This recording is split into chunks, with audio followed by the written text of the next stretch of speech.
อ้าวทุกคนเนาะเปิดภาพมาในมื้อนี้ก็มาเจอกับสาวโสดหน้าใหม่เนาะสำหรับซ่องของบาสิลัดทุกคนเนาะโดยสบายดีน้องละสบายดีป้ามามื้อนี้คือว่าผู้เจบผู้งามคือว่าเป็นตาแพงแท้ทุกคนมื้อนี้เนาะโดยสิขออนุญาตถามชื่อว่าจั่งใดเนาะน้องนิน้องนิอายุจักปีแล้วอายุ17 ปีโอ้ผู้สาวขึ้นใหม่ได้ทุกคนเนาะอืมอายุ17 ปีกำลังเป็นตาแพงเนาะโดย อ่าน้องนี่น้อง27 ปีนี่ที่ผ่านมานี่ยังไงเคยโอลมผู้บ่าวทางใดนี่บ่นี่ฝั่งฝั่งไทยอืมปัจจุบันนี่เด้บ้านลูกอ่ะฝั่งฝั่งไทยมีบ่าวฝั่งไทยบ่อืมผู้บ่าวฝั่งไทยอายุจักปีเลยหาชิ้นหาหนึ่งป๊าดเด้อ55เลยบ่อืคือน้องนี่อายุ17 ปีเนาะ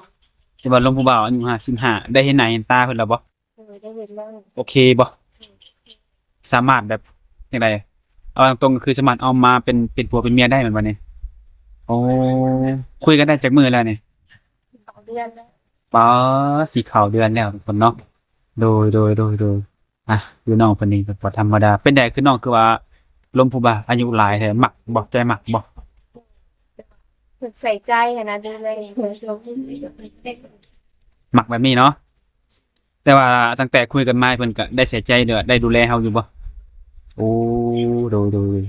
เอิ้นว่าจังไดสมใจเฮามักเนาะอ่ะดีใจนำทุกคนเนาะได้เจอแล้วทุกคนเลยกาจังไดเพิ่นก็สิมาเยี่ยมมายามอยู่บ่ซั่นน่ะไม่ได้เว้าเลยยังบ่ได้เว้าบ่อืมอืมเป็นจังไดเพิ่นอยู่แถวใดเขตใดเพิ่นอยู่น่ะ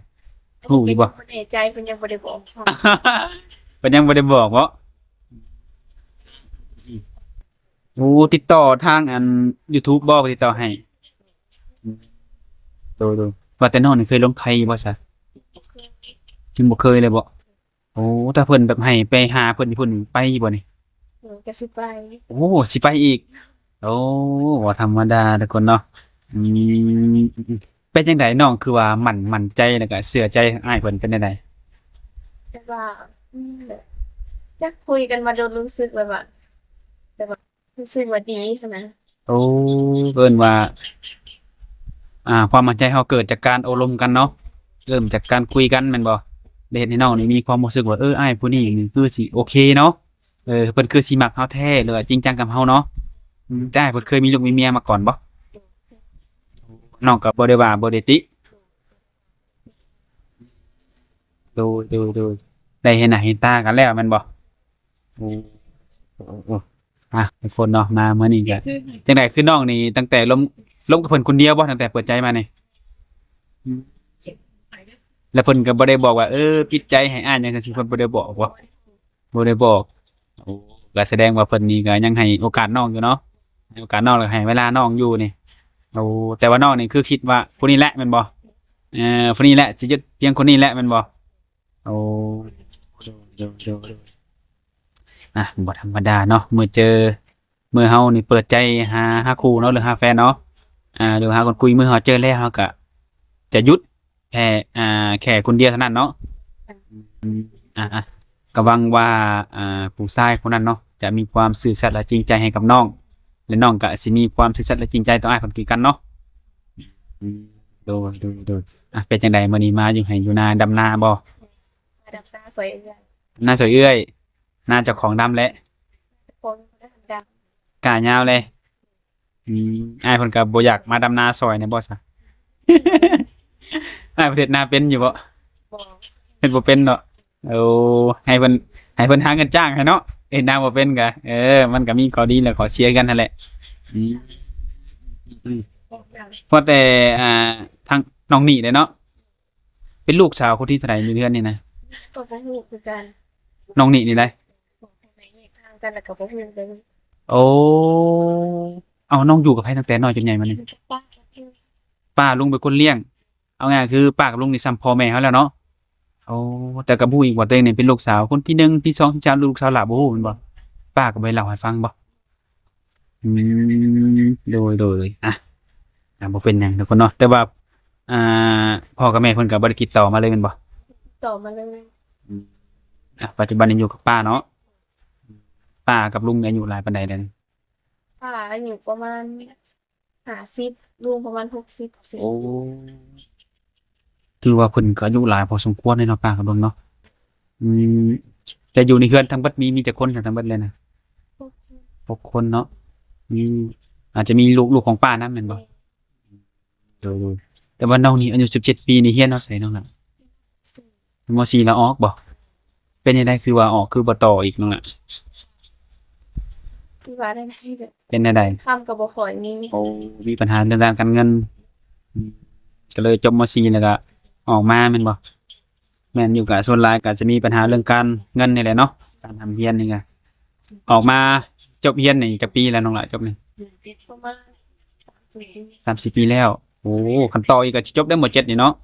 อืมอะออกมาแล้วได้ไปเวียกเฮ็ดงานทางใดอยู่บ่นี่ สวรรค์เม ร้านขายเฟอปัจจุบันนี่เด้ ที่ว่านี่อยู่บ้าน อยู่บ้านนี่บ่ได้ไปเฮ็ดงานทางใดบ่ ไป กะว่าสิไปเฮ็ดงานต่ออีกบ่เนี่ย เดี๋ยวดำหน้ากับสิไป แล้วนำหน้าได้วางแผนสิไปหาเงินอีกอืมสิไปหาอยู่ไสบ่อยู่ไทยบ่หรืออยู่ลำลาวหันนี่ พวกนี้เงินกันยังบ่มีบัตร โอ้บัตรก็ยังบ่ทันมีแม่นบ่ครับสิลงไทยก็โอ้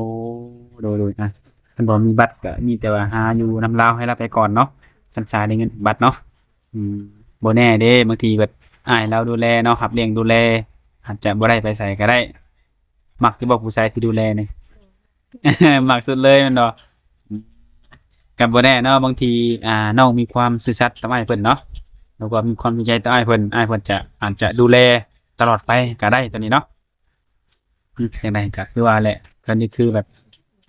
ได้คบหากันแล้วแม่นบ่ขึ้นสถานะว่าคบหากันแล้วเนาะจังไดก็ขอให้สมรักสมหวังนั่นแหละทั้งสองคนอ่าคือมาในมื้อนี้ดำนากับฝนตกแม่นบ่นี่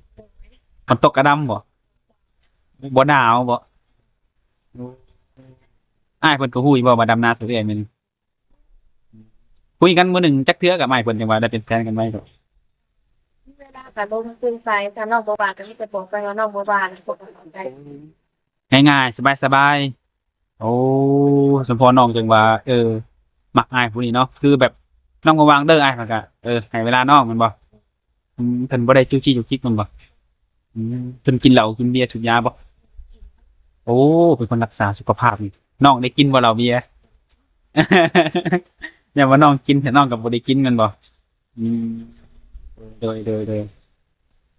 อันดับแรกนี่ให้จีบใครน้องกับอ้ายเพิ่นนี่อ้ายบ่ทักมาแม่นบ่โอ้หลายคนบ่ที่ทักมาหาน้องตั้งแต่น้องเปิดใจมาน่ะหลายคนแมันบ่ปัจจุบันนี้เลือกแค่คนเดียวโอ้ยังบ่แต่ว่ายังบ่พร้อมเปิดโตแม่นบ่นี่ถ้าอ้ายเพิ่นบอกว่าเปิดโตกับอ้ายได้บ่จังซี่ได้ซะน้องสิเปิดบ่พร้อมเปิดเนาะพร้อมเปิดเผยเนาะโอ้โดดก็คือว่าแหละก็รู้จักกันประมาณเดือนเนาะก็ให้เวลากันอีกจักหน่อยทั้งสองฝ่ายนั่นแหละแต่อ้ายเพิ่นนี่จังไดเพิ่นเฮ็ดเวียกเฮ็ดงานหยังฮู้อยู่บ่แบบอ้ายเพิ่นเฮ็ดเวียกเฮ็ดงานหยังฮู้อยู่บ่เพิ่นเฮ็ดงานหยังอ้ายเพิ่นบ่ หนักคือ อยู่ไหนนั่นก็ เมื่อหนัก โอ้นะครับจะพูดไปงานหยังกันเนาะ ว่าจะอยู่ในหนังคอมหนังคอมเตอร์เนาะโอ้ยก็สิบ่ทันหยังหลายดอกอันนี้เป็นเรื่องส่วนตัวของระหว่างน้องกับอ้ายเพิ่นเนาะเดี๋ยวก็ตามนั่นแหละทุกคนเนาะคือน้องเปิดใจมานี่จักเทื่อนั่นแหละดนแล้วบ่ เอาเดือนเลย โอ้แสดงว่าเปิดใจปุ๊บก็ได้คุยกับอ้ายเพิ่นเล่นบ่นี่อ๋อดีๆก็คุยกันมานี่แหละก็จนมีความสัมพันธ์ต่อกันเนาะว่าสัมพันธ์รู้สึกว่าหักแพงเนาะแบบ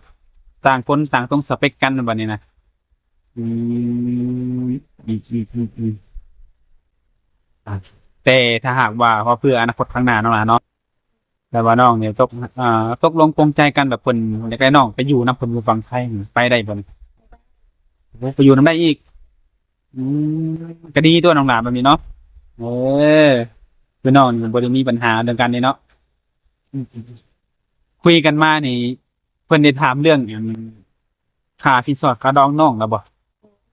เพิ่นถามแล้วหลายบ่ได้น้องห้องของเพิ่น ดอก80 ล้าน ค่าดอง80 ล้าน ดอก3 บาท ำ3 บาทบ่หมด2 โตอ้ายเราโอเคแม่นบ่โอ้ก็ถือว่าอ้ายเพิ่นก็บ่ธรรมดาได้พี่น้องเบิ่งนี่แต่คือเข้ามาน้องนี่เอาแท้แม่นบ่ครับเพิ่นบ่ขอนี่มั่นใจตัวเอง100%เนาะอืเอาพอมาขอแล้วก็พร้อมไปอยู่นํเนาะโอ้ดูนะก็ถือว่าหักครั้งนี้เนาะเบิ่งทรงกันอาจจะสมหวังได้แต่ทนนะเบิ่งนี่อ้ายเพิ่นก็ชื่อจริงจังกันเลยอ้ายเพิ่นนี่เนาะอืมอืมถูกขาดองแล้วยังฮู้มาแล้วเนาะอ้ายมันโอเคบ่อ้ายเพิ่นได้บอกบ่ว่ามื้อใดเดือนใดปีใดนี่สิมาขอมาแต่งเนาะท่านได้ไปยังบ่ทันเว้าแม่นบ่ก็สไตล์แบบว่ายังเบิ่งใจกันอยู่เนาะอืมอ้าวทุกคนเว้าหลายไปแทงคนตกขึ้นได้นี่เนาะมันก็สิมีสิ่งรบกวนก็สิพอสำนี้แหละน้องหลานซะเนาะเพราะว่าฝนตกแฮงลมไปก็เดี๋ยวซีเพิ่นจะฟังบ่เข้าใจหันนะก็มีแต่ว่าผิดแท้นี้ก็ขอให้น้องกับอ้ายเพิ่นนี่สมหวังเนาะเป็นหักแบบหักนิรันดรนะคือก็จะเว้าหันนะประมาณนี้แหละทุกคนอ่านกันได้ก็ขอให้โชคดีสมหวังเนาะทุกคนเนาะก็สิได้ปิดคลิปแล้วฝนตกแฮงแล้วน้องหลานเนาะสบายดีน้องหลาน